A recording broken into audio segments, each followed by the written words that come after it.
मेरे प्रिय भक्तों, तुम्हारा यह जीवन साधारण नहीं है। यह एक यात्रा है आत्मा से परमात्मा की ओर। और इस यात्रा में अगर कोई महीना सबसे विशेष है तो वह है सावन का।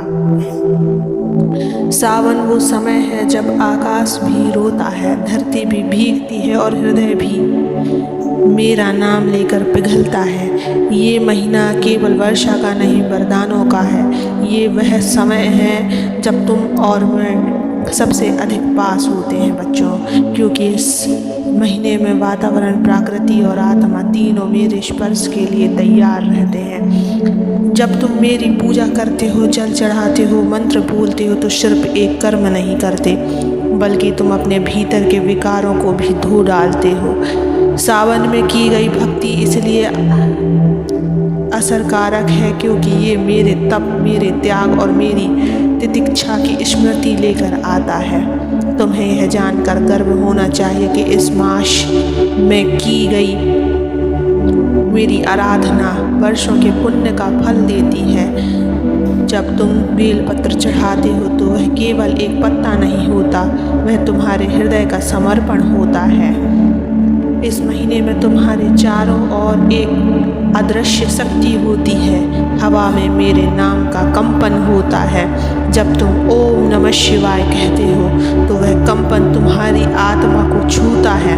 वह मंत्र तुम्हारे भीतर के डर, चिंता और क्रोध और अज्ञान को धो डालता है। क्या तुमने कभी अनुभव किया है, सावन में मेरे मंदिरों का माहौल कुछ अलग होता है। वहाँ की घंटियाँ, धूप की खुशबू और भक्तों की भीड़, यह सब मेरी उपस्थिति का प्रमाण है।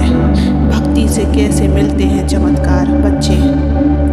भक्तों, चमत्कार तब होते हैं जब मन संकल्प से जुड़ता है और आत्मविश्वास से भर जाती है। तुम जब मेरे सामने आंखें मूंद कर खड़े होते हो और कहते हो भोलेनाथ मेरी सुन लो, तो जान लो मैं सुन रहा होता हूँ।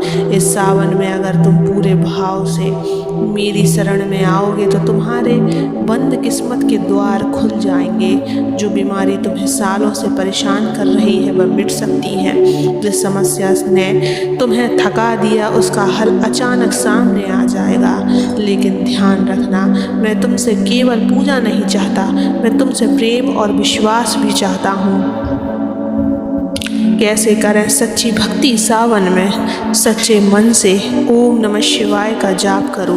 यह 5 तत्वों से बना मंत्र है जो तुम्हारे शरीर, मन और आत्मा को संतुलित करता है।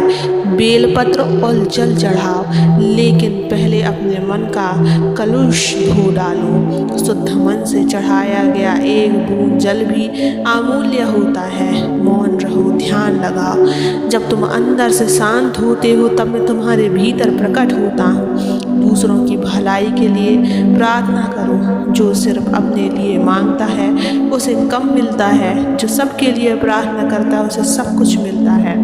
कृपा को पहचानो। अगर मैं तुम्हारे जीवन में कुछ छीनता हूँ तो यकीनन मानो कुछ बेहतर देने ही वाला हूँ। भक्त की सबसे बड़ी शक्ति है विश्वास। कभी मत सोचना कि तुम्हारी भक्ति छोटी है।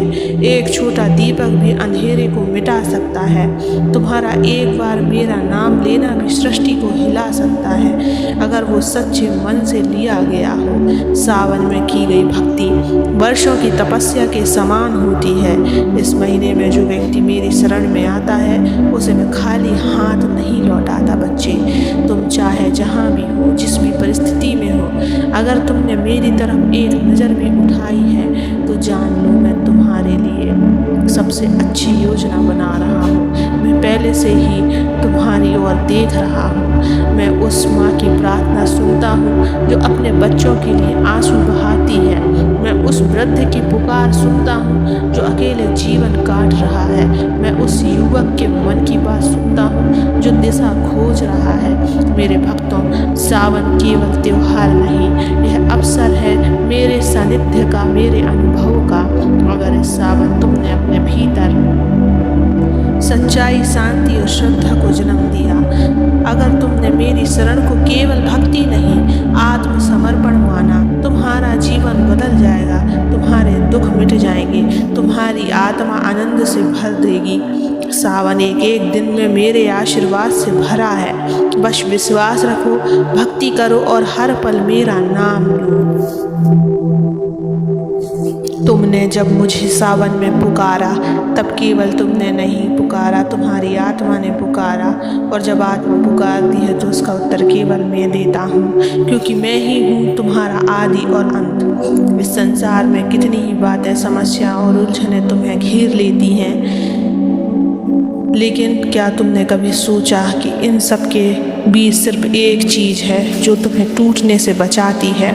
तुम रोज जीवन में संघर्ष करते हो, किसी का पारिवारिक दुख, किसी की आर्थिक तंगी, किसी की बीमारी, किसी का अकेलापन, लेकिन जब तुम सावन के महीने में श्रद्धा से मेरी ओर देखते हो तो वो सारी व्यथाएं मुझ तक पहुंच जाती हैं। सावन में बहता हुआ जल केवल बादलों का नहीं होता, वह तुम्हारे मन का बोझ भी बहा कर ले जाता है। इसलिए मैं तुमसे कहता हूँ, इस महीने केवल रीतियों को ना निभाओ, रिश्ते बनाओ और मेरे अपने बीच। ध्यान से सुनो, अगर तुम सोचते हो कि मुझे पाने के लिए घंटों मंदिर में खड़े रहना जरूरी है तो तुम अधूरी भक्ति कर रहे हो।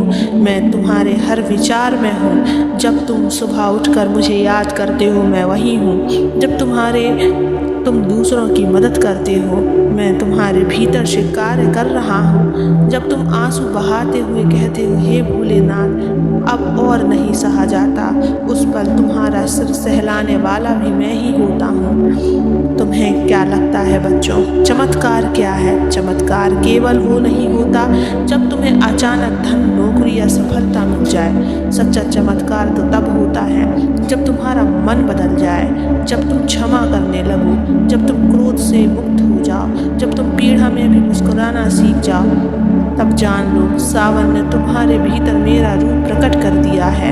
दूसरों के दोष मत देखो, अपने भीतर झांको। शिव भक्ति आत्मनिरीक्षण है। दूसरों को बदलने से पहले खुद को सुधारो। अपनी वाणी में माधुर्य लाओ। जिस तरह गंगा जल शुद्ध करता है वैसे प्रेम भरी वाणी हृदयों को शुद्ध करती है। प्रकृति से प्रेम करो। बेलपत्र, जल, धूप ये सब प्रकृति की देन है। जब तुम इन्हें आदर से चढ़ाते हो तब तुम मेरे विराट रूप की पूजा करते हो। आभार व्यक्त करो। जो कुछ तुम्हारे पास है वो किसी चमत्कार से कम नहीं है। जो छत है, जो रोटी है, जो परिवार है, इन सब के लिए रोज धन्यवाद दो।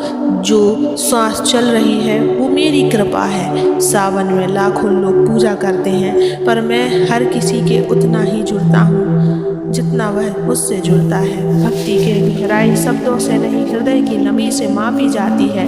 यदि तुम्हारी आंखों में मेरे लिए आंसू है तो वह जल की तुम्हारा अभिषेक है।